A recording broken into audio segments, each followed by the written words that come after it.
Hey there and welcome back to Rimworld. My name is Pete and today we complete another episode of our Rimworld Extreme Desert Challenge. Last time we left off after Steak and Redhawk got married, completely overshadowing the heroic efforts of Edmo, who took care of a psychic droner and 3 manhunting chickens all by himself. For completing the Frightened Duck quest, Steak has also gained the rank of Acolyte and he is now making demands. Not only does he want to be dressed accordingly, he also demands a throne room, but before we start working on that, let's have Edmo make some more simple meals from one of the thrumbos we hunted at the end of the last video.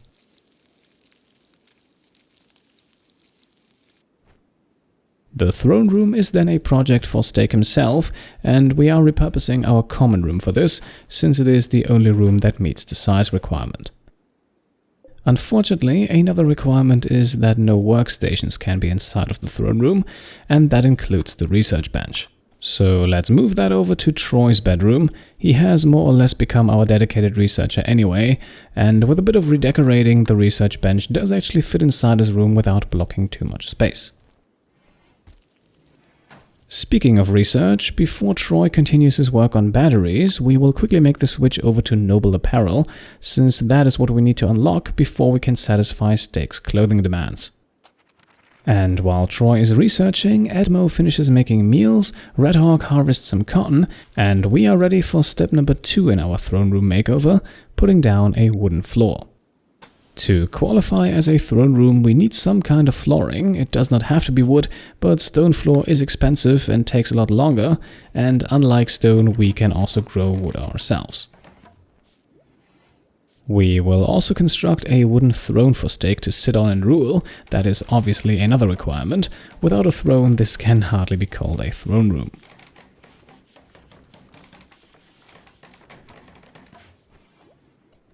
However, once everything is finished, we can see Steak is still not satisfied. Yes, he acknowledges that he now has a throne room, but it is still undignified because it's lacking 2 braziers. So let's put those in, made from sturdy granite. We even have enough wood left to light them on fire, and with that, Steak is finally happy. And I have to say, the place actually looks halfway decent. Perhaps we can expand on that in the future and make it a bit more royal, if you will, but for now we have everything we need.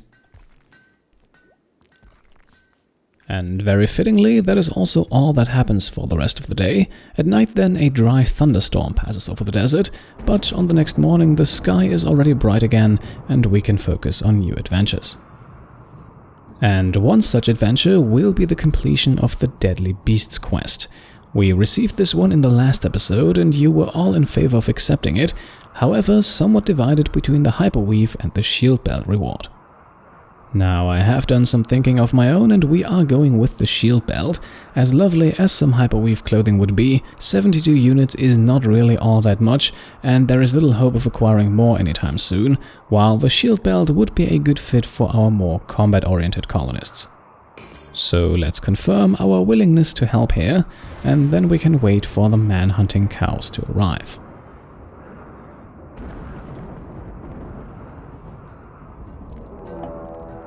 And there they are, with the occasional lightning still flashing across the desert. 6 raging cows have now arrived.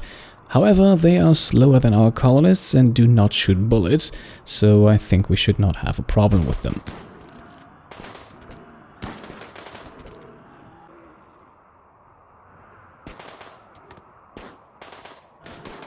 As you can see, they are also all infected with the Scaria disease, which is why we sadly won't be able to capture and tame a few of them. Yes, we would technically be able to rescue some of them now, but unless the Scaria is cured, they remain hostile. Curing the disease, on the other hand, would cost us 3 units of medicine per cow, and no herbal medicine does not suffice, which in my opinion is a hefty price to pay. And since we don't even have 3 units of regular medicine, and since we're most definitely not using our Glitter World medicine for this, Troy can now simply put the 3 remaining animals out of their misery, and we can call the quest completed.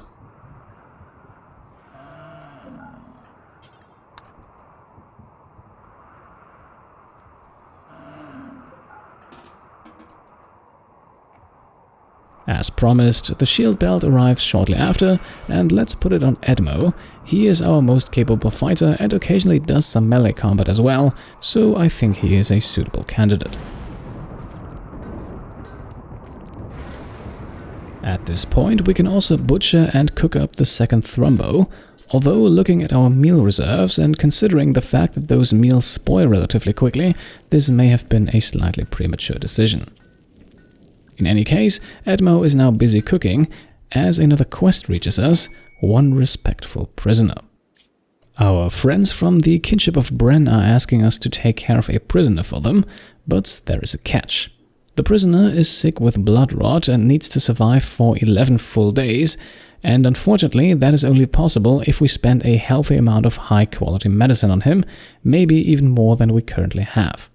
I don't think I have to mention that we're not going to do that, especially considering the rather mediocre rewards here, so we're going to pass on this one and hope for a better quest down the line. Now let's take a moment here to focus our attention over to our lone iguana Biceps. As you can see, the feast that we set up for her has quickly turned rotten, and Biceps is picky. She won't eat any of these corpses, so we need to set up an alternative, otherwise she will starve. However, one small stockpile full of hay should solve the issue quickly and keep her fed for quite some time.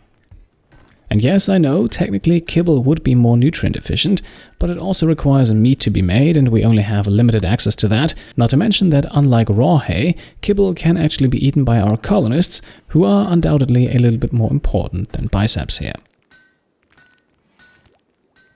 And very fittingly, while we are in the process of assigning values to living beings, a slave caravan passes by, so let's wait a moment until they arrive, watch Edmo make some kibble as an emergency option, and then send Redhawk out to do some trading.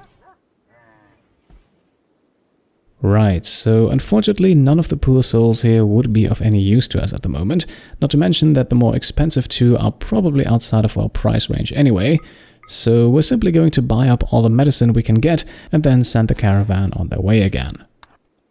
And that is also the last thing we do for the day, before our colonists all head off to bed and we can skip ahead to the next morning. Now, on that morning, it is time for a small upgrade of Troy's bedroom. Since he's now spending the majority of his time here, the least we can do is put some proper flooring down, and just like in the other two bedrooms, we are going with beautiful marble tiles here. Steak and Edmo work together nicely, and it doesn't take them long to complete the task, and so Troy can now work without everything getting sandy. In the meantime, the rest of our colony is bringing in the potato harvest, a healthy amount of food that should last us for several days. But make no mistake about it, I do think that we should increase our food production shortly, and it looks like hydroponics are going to be the most viable option in that regard. But more on that later. For now, we can watch the evening hours pass by and then meet back with Troy, who has successfully completed the research of noble apparel. That means we can now make the appropriate clothing for our acolyte Steak, while Troy continues his work on batteries. To get a better idea of what Steak actually wants to dress in, we can check his mood tab, and two things are mentioned here that we can now make: a ruffle shirt and a top hat.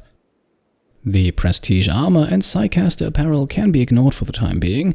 Both are actually locked behind a considerable amount of research, but to satisfy Steak's needs, only the shirt and hat will do.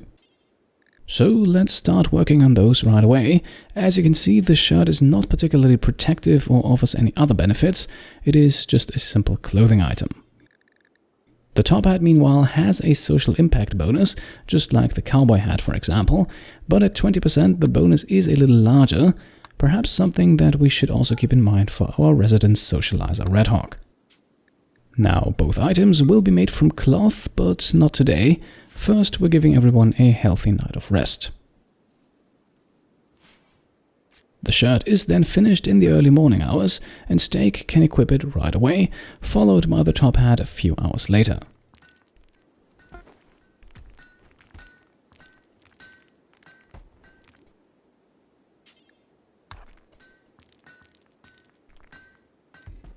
And not only does our colony founder look absolutely majestic now, he is also completely satisfied. So, after a few hours of cleaning, hauling and meal prep, we are now ready for the next project. Sooner or later we want to build ourselves a few wind turbines. However, they require a bit of space and should ideally be behind walls to protect them from raiders. And that is why we're now extending the southern portion of our base to make room for a few turbines without having to sacrifice our defensive setup. While all of that is going on, Troy also finishes his research of batteries, which neatly ties into our preparations, and to complete the power production setup, let's also quickly research solar panels, so that we are not completely relying on wind to supply the base. Out here in the desert, solar power should be abundantly available, and since only a small portion of that southern area here is used to farm crops, a few solar panels should fit in without issues. For the moment though, we are letting another night pass by, unfortunately though not without interruption. Colonist Redhawk comes down with the plague, and this is concerning since the plague can quickly progress to a potentially fatal stage. Luckily though, Redhawk is very much capable of tending to herself, probably even more so than anyone else in the colony, and we're playing things safe here with a dose of Glitterworld medicine, very likely a bit overkill, but it should allow us to take things easy for any subsequent treatments. On the next morning then, we can see our building project is making good progress. Steak and Edmo are already demolishing the old walls for materials, and in the late afternoon the new exterior is almost finished. It does take one more night though, and a bit of stone cutting work from Edmo until we can see the two of them apply the finishing touches, but now I would say we have plenty of space to electrify our base. Now we're starting off simple with just 2 wind turbines. The crops are no issue and we can place them facing each other to reduce the amount of space needed, which in theory leaves us with enough room to construct a small corridor on the right side of this area, perhaps to establish some sort of kill zone later on. While the construction is underway, Redhawk also already develops an immunity for her plague. All things considered, the threat was really not that big, and she probably would have managed on herbal medicine alone. It's not the time for regrets though. Instead, let's look ahead, and what we can see are 2 fully functional wind turbines that should provide enough power for a few electrical devices around the base. To complete the setup, let's also put down a battery here to store some of the energy. We also need to connect everything with some conduits, and we can also already put down our first powered piece of equipment. And this one might be a bit unusual, but we're going with an electric crematorium.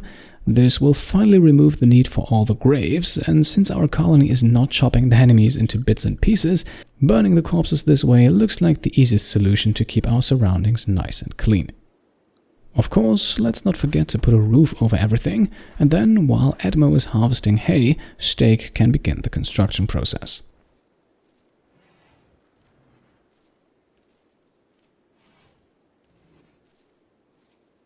In the evening, the battery is then finished and slowly filling up, while Redhawk has started harvesting rice. All in all, we are making some good progress here today, I'd say. We're getting our colonists some proper meals, electricity is being set up, and we were even able to satisfy Steak's demands with little to no issues. That makes me wonder what the next threat is going to be. Well, looks like Randy heard my call, as Biceps comes down with the flu, although this should not be cause for concern. For animals, the flu can normally be beaten even without treatment, so simply having Redhawk look after Biceps here should be more than enough to ensure her survival.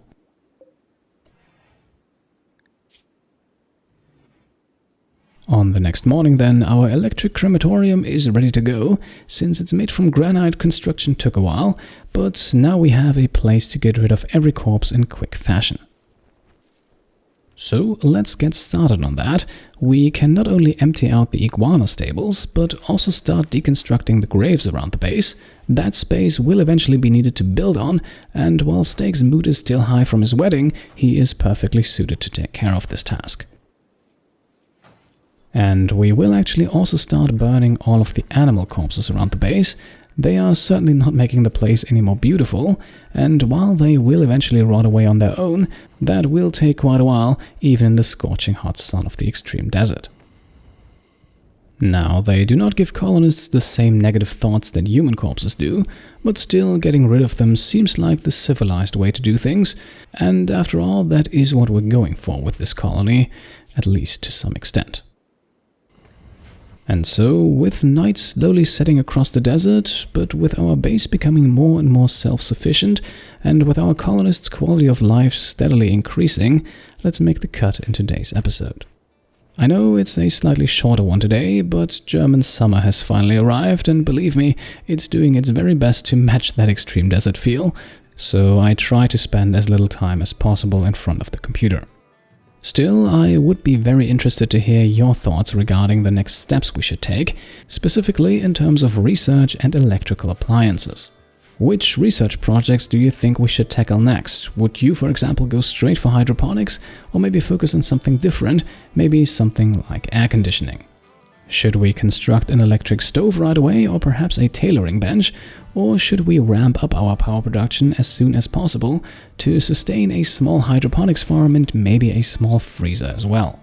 As always, I would be very happy if you could leave your thoughts and ideas in the comments below, and of course, if you enjoyed the video, then I would appreciate a thumbs up as well.